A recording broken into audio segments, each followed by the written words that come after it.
They're there to do and to be, not just to receive. So they show up into the school as a scholar, but when they walk out that door, they're a citizen of the community.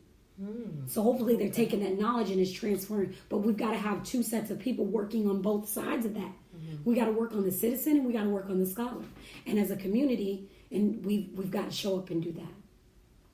So we need more community involvement. We do. We need it, but it's got to be a clear way to do it. It can't just be like, well, I showed up today and nobody had anything for me to do, or I should, it's got to be, we have to be intentional. We have to hit people where they want to be involved. So if I know for you, you're into art, then I can say, hey, we have a volunteer opportunity in this particular art class. And you'll be like, hey, I'm into that.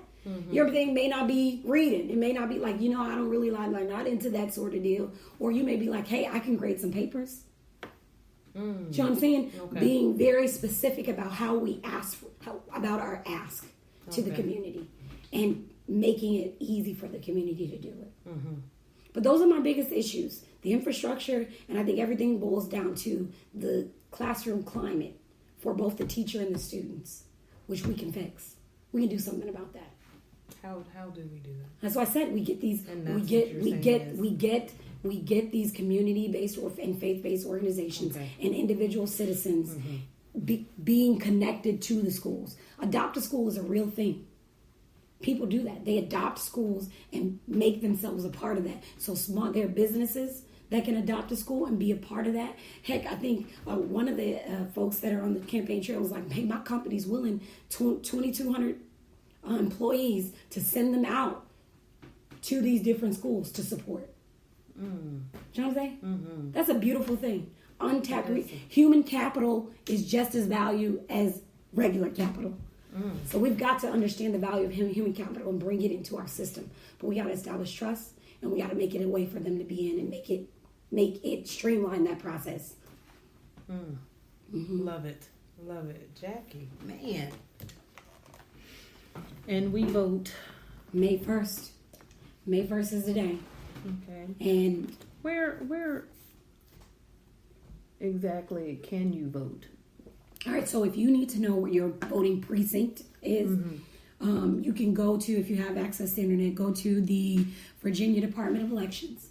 You type in it's a good thing to even make sure that your registration information is up to date. Go to the Virginia Department of Elections, type in your information, and they'll tell you exactly where your voting precinct is, address and everything. Okay. Now, to be able to vote for you, Jackie, yes. Does one have to be a resident of Norfolk specifically? Yeah, you have to be a resident of Norfolk that lives in Ward 3. Okay. You have to live in this ward. Okay. So live in this ward, and then you can definitely vote for you by doing what you specified, right? Yes, ma'am. Correct? Okay. But I want to tell them, keep in mind that the board is a collective of people. So you need to get out and vote and look at the people, even if you're not in Ward 3. Look at the Ward 1, 2, 4, 5 candidates and see what would be a good... Is that how many candidates there are? 5 different... Yeah, there's 5 seats. Okay. So what kind of people do you want showing up on your board working together? Because it's a cooperative process. A board, it requires more than one person. Yes, so you're getting to know that candidate and but doing your homework and making sure they work well with others because it's a team effort. Yeah. Okay. You're active in your community. Yes, ma'am. What kind of community activities are you involved in? So I'm part of my Civic League, which I think is really important. Because the Civic League is really... What exactly is a Civic League? So a Civic League is your neighborhood of people. There are over 120 active Civic Leagues in Norfolk. So it's your little pocket or your community. I'm in the Ballantyne Place community. And they have a lot to do with what comes in and what doesn't come into the community. So right now, we just had to work with the developer that's taking one of these old schools here and making it into an apartment home. The Civic Leagues have a lot of say as to what happens city-wise in a community. Who lives in the apartment homes? They're just being built right now. Oh, okay. Mm-hmm. Okay. It's going to be I thought you were saying like for like orphan kids or. So we did have that about a year or so ago. We had folks come in and they wanted to have a facility right off Valentine Boulevard that what was it, mentally not challenged, but the folks that are mentally capable, but they have some things that they're learning how to be acclimated to the community. Day classes, a house over here, and they had to get our permission to come into the community and do it. Oh, okay. So so the Civic League is a huge part of what I love to do, delivering newsletters, trying to get drumming up membership. One of the other things is the homework house. That's a huge deal with keeping these, because we do block cleanups, a clean community. Okay. And God, what else do we do? I feel like we do so much stuff. Which is great. We Do so many. And this is this like a non-profit organization? No, this like is volunteer? Volunteer. Just show volunteer. Up. There's so many different ways to volunteer. How would the community be involved in Civic League? How do you look up specifically? Do you Google them or? Yes. Okay. So if you go on the Norfolk.gov website and go to communities, there's a drop down that says Civic Leagues, and you can there's a little search engine on there where you can type in your address and it'll tell you what Civic League you're in.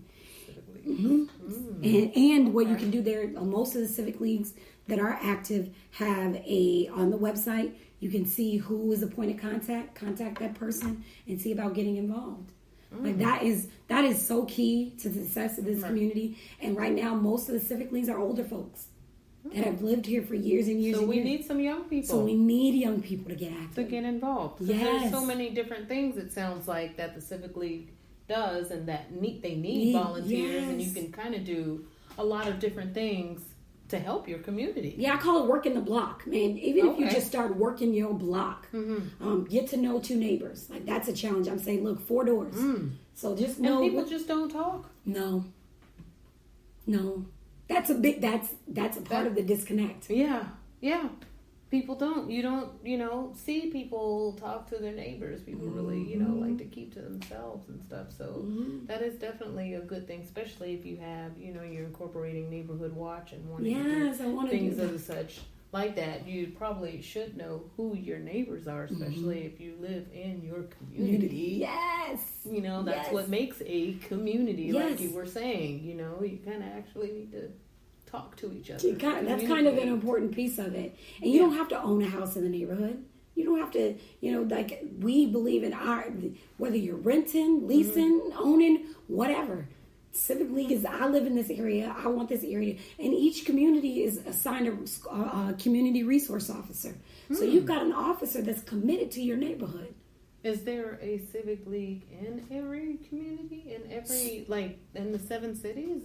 I don't know I know that Norfolk has the Civic Leagues, but I don't know if Virginia Beach and Hampton and Chesapeake, if they have Civic Leagues. I'm sure they have something. I'm sure they have. Yes, they do, because I lived in an area where they had Civic Leagues in Virginia Beach. But yes. Okay, yes. That's what I was wondering about, because I wasn't quite sure about that, because I never heard of Civic League, but of course I'm not from Virginia. That's okay.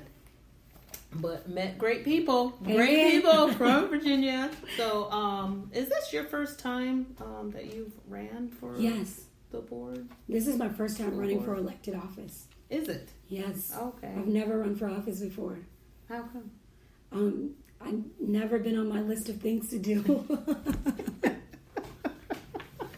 Okay, but you're passionate about it now. What is it? I was president of my student council when I was in high school.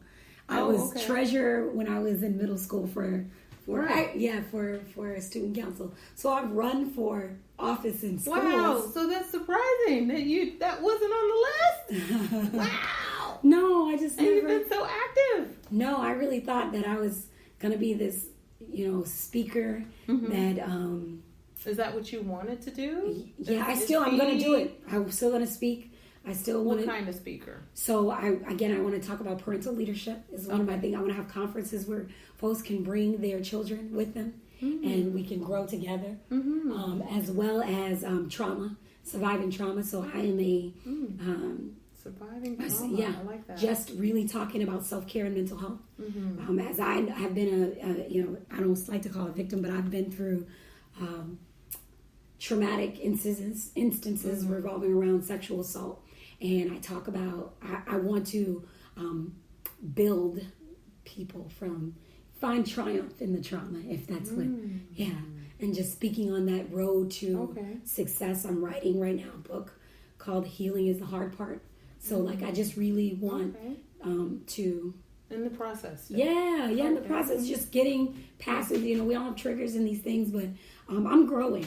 And I feel like I've planted a lot of different seeds, and my grass is growing because I'm taking care of it and prioritizing. And right now, my priority is I'm running for office. That's my first goal, is to get elected, to commit to doing some great things, to build my business and build that brand and commit to that as well. And what is this business name one more time? Lunch. So it's a play on lunch and learn. I was about to say, how did you come up with this name? So micro-learning is my thing, and it's bite-sized chunks of learning. So learn. Lunch. So it's a play on lunch and learn. Have you ever had a lunch and learn? Have you heard of lunch and learn? I have. I have. From working with the government, they do the lunch and learn. Yeah, yes. So lunch. Okay. Now, what exactly? Tell me again. What exactly would we be learning? So it is in your business. It's more so consulting in a sense. So if you had a job, or you were going to be teaching something, we're like, look, Jackie, I need a course telling people how to put this scarf on, and I could consult with you on the best way for the modern learner to build a course on that scarf. Because maybe you don't need a full-on course. Maybe we just need to build an infographic. Maybe we need to build a interactive infographic where not only can we provide the steps, but they can click on that graphic and get a video. So really just thinking, it's more learning strategy and learning solutions. So maybe you had onboarding for your company. You're like, people really aren't getting the things that they need from this onboarding. We really need to find a better way to do this for the modern learner, because we got to stop doing things the way we creative problem solving. I think I like to feel I consider myself a creative problem solver, but really looking at modern ways to solve learning solutions. That's what I do. I think I'm really good at that. I think you are too. I really do. I am. I'm really good at it. I'm affirming that. I'm really good at it. Make big issues. You are very... bring it down to where people can understand it and take away what they need. There it is. What you want them to have. Because I think sometimes we get attached to information and we want people to have all of it. But really, you want to take, which is like my do one thing. All I want you to do is one thing. I don't want to give you this big old... What made you come up with that? That idea? Because I kept... That 160. Because I kept saying to people at the beginning of the campaign, January, February, I'm just like, we just got to get out there and do something. You can all do something. And then I realized you can tell people to do something forever, and they're going to walk around saying, oh, yeah, she said do something. So let me be specific. I want you to do one thing. And if you want to know what would help with that one thing, then go and look at this list that I have to figure out that one thing. That can be picking up trash around the school. That can be showing them that it's really small, but it makes a big difference. So I wanted to be very specific. Okay. You say one thing. Is this for the kids and parents to do together? Together, separate. I've had, if you go to the social media, either on Instagram or Facebook, you'll see some kids have taken the challenge. One kid, his one thing was... Oh, okay, so we're posting. Yes, post it, share it. I said we got to brag about this. Okay. The good things that you're doing. I want people to brag about the good things that we're doing, because we want more people to see that good things are beautiful things. One little kid, he typically comes to the bus stop with sometimes a negative attitude, and I hug them before they go, and I say, let's do the best that we can. So my mother's one thing was, while she was here, she wrote little notes to the kids, and she said, just give them out to people. Give it out to the kids on the bus stop. Give it out to teachers, whatever. And I gave this kid his note. And I don't remember what his note said, but he said, this is going to be hard. Because it challenged him, I think, to do something kind, or to be kind to himself and to others. And he came home that day from school, or the next day, and I was like, did you do your chat? How was your day? And he was like, he told us the story, and I told him, I was like, you gotta let me put this on camera. He said,